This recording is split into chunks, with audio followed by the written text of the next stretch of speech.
গঙ্গাকে সর্বশ্রেষ্ঠ কেন বলে? কারণ গঙ্গা আমরা ভূগোলে পড়লাম গঙ্গোত্রী হিমবাহ থেকে সৃষ্টি হয়েছে। ভূগোলে আছে গঙ্গার গতিপথ, যারা পড়াশোনা করে 9, 10 পড়াশোনায় ভূগোলে আছে গঙ্গার গতিপথ গঙ্গোত্রী হিমবাহ। ওটা আমাদের সাধারণ মাথায় বলে পাহাড় থেকে নেমে এলো, আর সেই পাহাড় কৈলাসে বসে আছে ভোলানাথ। শাস্ত্র যারা জানে তারা বলে না না, পাহাড় থেকে নয়, যে ভোলানাথের মাথা থেকে নেমে এলো। কিন্তু বলে ভোলানাথের মাথায় গঙ্গা এলো কি করে? বলে শোনো, গঙ্গা যে ভোলানাথের মাথা থেকে সৃষ্টি নয়, তবে বলে গঙ্গা দেবীর বাড়ি হলো সৃষ্টিকর্তা ব্রহ্মার কমণ্ডলের ভেতরে। তাহলে কমণ্ডলের ভেতরে বাড়ি। বৈষ্ণব কবি বলে দিল, বৈষ্ণব জগতের যারা বড় বড় জায়গায় তারা বলে দিল না, কমণ্ডলের ভেতরেও গঙ্গার বাড়ি নয়। তাহলে গঙ্গার বাড়ি কোথায়? বলে শোনো, দেবর্ষি নারদ বীণা বাজিয়ে গান গায় আমরা সবাই জানি। একবার নারদ বলেছিল যে আমি একটু গান করব শ্রী বিষ্ণু নারায়ণকে। তত্ত্ব ভালো করে শুনে নাও। হে নারায়ণ, আমি তোমাকে একটু গান শোনাবো। নারায়ণ বলে আমি তোর মুখে আর গান শুনবো না, গান আর একজনকে যদি শোনায়, আর একজন যদি শোনায় আমি তাহলে গান শুনতে বসবো।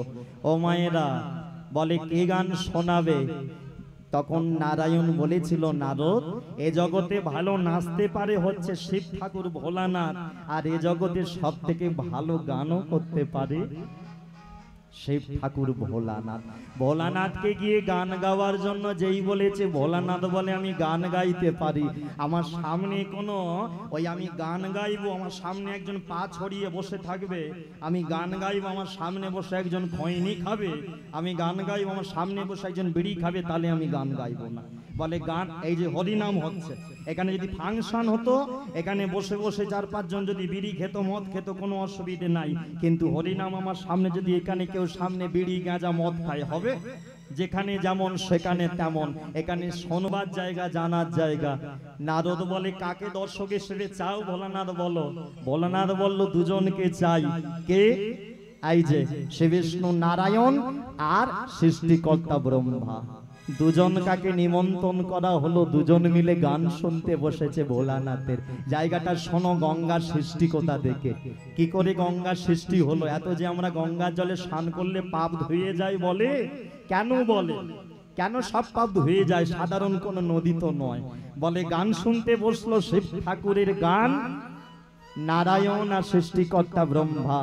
গান যখন শুরু হলো, এত সুন্দর ভোলানাথ গান গাইল, সেই গান শুনে শ্রী বিষ্ণু নারায়ণ গলতে শুরু করেছে। নারায়ণ গলতে শুরু করেছে, গান শুনে গলে যাচ্ছে। যখন গলতে শুরু করলো, চরণ থেকে গলা শুরু হয়েছে। ব্রহ্মা, সৃষ্টিকর্তা ব্রহ্মা দেখলো যে নারায়ণের চরণ গলা জলে তো ফেলে দিলে হবে না, এক কাজ করি আমি কমণ্ডলের ভেতরে নিয়ে রাখি। সৃষ্টিকর্তা ব্রহ্মা তার কমণ্ডলের ভেতরে নারায়ণের চরণ গলা জল যেই না ধরলো, সেই কমণ্ডলের ভেতরে কৃপা পেয়ে ভগবানের যে নদী তৈরি হলো, সেই হলো আমাদের পতিত পাবনী মা গঙ্গা। হরি বল, হরি বল। সেই গঙ্গা ব্রহ্মার কমণ্ডলে ছিল। শিবের মাথায় এলো কি করে তোমরা জানো? এই যে হুগলি সেতু তলা দিয়ে বয়ে গেছে, বলে ভাগীরথী। কেন নামালো ভগীরথ, যার জন্য নাম ভাগীরথী। এই তো তোমাদের গঙ্গা সাগর, সব তীর্থ বারবার গঙ্গা সাগর কবার? সবাই বলে সব তীর্থ বারবার, গঙ্গা সাগর একবার। শোনো বলি, গঙ্গা সাগরে গানে গিয়ে যেটা বুঝলাম শুনলাম, একবার নয়, তীর্থস্থানে বারবার যাওয়া ভালো। তাহলে প্রচার হলো কেন সব তীর্থ বারবার, গঙ্গা সাগর একবার? বলে শোনো, তবে এখন তো বড় বড় ভ্যাসেল হয়েছে, আগেকার দিনে গল্প শুনেছি, আমরাও শুনেছি ছোটবেলায় আমার দিদা ঠাকুমার মুখে। গঙ্গা সাগরে যেতে গেলে শতমুখী পার হতে হতো, জল বনবন করে ঘুরতো। তখনকার দিনে বড় বড় ভ্যাসেল ছিল না, ছোট ছোট নৌকা। বলে নৌকা যেতে গিয়ে যদি একবার জোর মুখে পাকেতে আটকে যায়, ব্যাস হয়ে গেল। এবারে বলো, এই প্রাণ হাতে নিয়ে গঙ্গা সাগরে যাওয়া, যে একবার গেছে একবার ফিরে এসেছে, সে পরের বার যাওয়ার নাম? ওই জন্য পাড়ায় এসে সে কি আর বলবে যে ঘুরে যে, সে তো আর বলবে না। জানো দিদি, খুব ভয় পেয়েছে সব। এখনকার দিনে কেউ মানে সবাই কিন্তু দেখায় তার হাওয়া বেরিয়ে গেল, ফু দিয়ে বুক ফুলিয়ে রাখে। যার জন্য ভয় পেয়েছে পাড়ায় এসে বললো না, বলে দিল ওরে সব তীর্থ বারবার গঙ্গাসাগর একবার যুগে যুগে প্রচার হয়ে গেল। এটাই প্রেমানন্দে হরি বল হরি বল। এই গঙ্গা সাগরে যখন ভগীরথ তার পূর্বপুরুষদের ছাইগুলো ধোয়ানোর জন্য ভগবানের তপস্যা করলো, তখন ভগবান বলল তুই গঙ্গা নদীকে স্মরণ কর, শ্রী বিষ্ণু নারায়ণকে স্মরণ কর। নারায়ণের কৃপায় ব্রহ্মার কমণ্ডল থেকে গঙ্গাকে নামালে ওই গঙ্গাকে যদি সাগরে নিয়ে এসে এই তোর পূর্বপুরুষ এদের যদি পূর্বপুরুষের যদি ছাইগুলো ধোয়াতে পারিস তাহলেই কাজ হয়ে যাবে। সগর রাজার বংশধর, সগর রাজার 60,000 ছেলের ছাই, কপিল মুনি চোখের তেজের মানে এমন পাওয়ার কপিল মুনির আশ্রম যে বলে চোখের পাওয়ারে চোখের তেজেতে 60,000 ছেলে ভস্ম হয়ে গিয়েছিল। তাদের আত্মার মুক্তির জন্য ভগীরথ গঙ্গাকে নামালো, নারায়ণের তপস্যা করলো। হে নারায়ণ আপনি কৃপা করুন। শ্রী বিষ্ণু নারায়ণ কৃপা করে গঙ্গাকে অনুমতি দিল। ব্রহ্মার কমণ্ডল থেকে গঙ্গা নিচে নামছে। ভোলানাথ চিন্তা করলো গঙ্গা যদি নিচে ডাইরেক্ট সরাসরি মর্তভূমিতে পড়ে না, সব কিন্তু চারিদিক ভাসিয়ে নিয়ে চলে যাবে।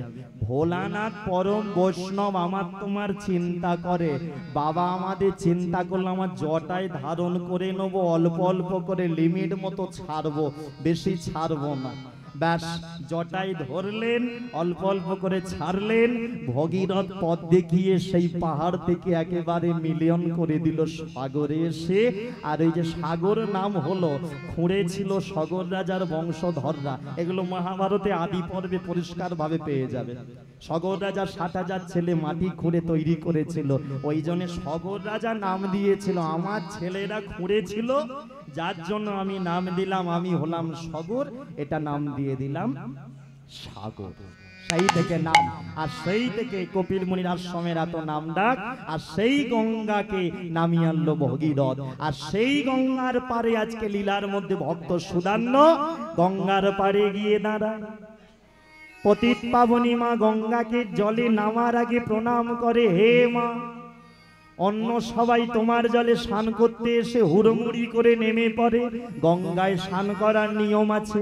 গঙ্গার পাড়ে গিয়ে প্রথমে চোখ বন্ধ করে কান পেতে শ্রবণ, তারপরে নয়ন চোখ খুলে পতিত পাবনী মা গঙ্গাকে ভালো করে দর্শন, তারপরে গঙ্গার জলে নামার আগে মা গঙ্গাকে একবার প্রণাম। বলে কেন প্রণাম? বলে মা তোমার বক্ষ মাঝে আমার পদাঘাত হতে চলেছে, আমি তো সন্তান, তুমি মা। ছোটবেলায় মা যেমন সন্তানকে খাওয়াতে গেলে সন্তানকে কোলে নেয়, সন্তানে যেমন পা যখন ছড়ে মায়ের দেখতে বুকে লেগে যায়, মা যেমন অপরাধ নেয় না, সেই ক্ষমা সেই রূপ চেয়ে হে মা তুমি মা, আমি সন্তান, তাই তোমার জলে নামছি, তুমি যেন অপরাধ নিও না।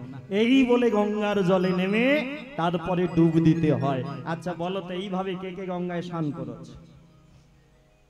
এখন আবার অনেকে দেখি ক্লিনিক প্লাস শ্যাম্পু নিয়ে গঙ্গায় স্নান করতে, বলে গঙ্গার জলে শ্যাম্পু দিয়ে স্নান করলে চুলে নাকি খুশকি পাবে।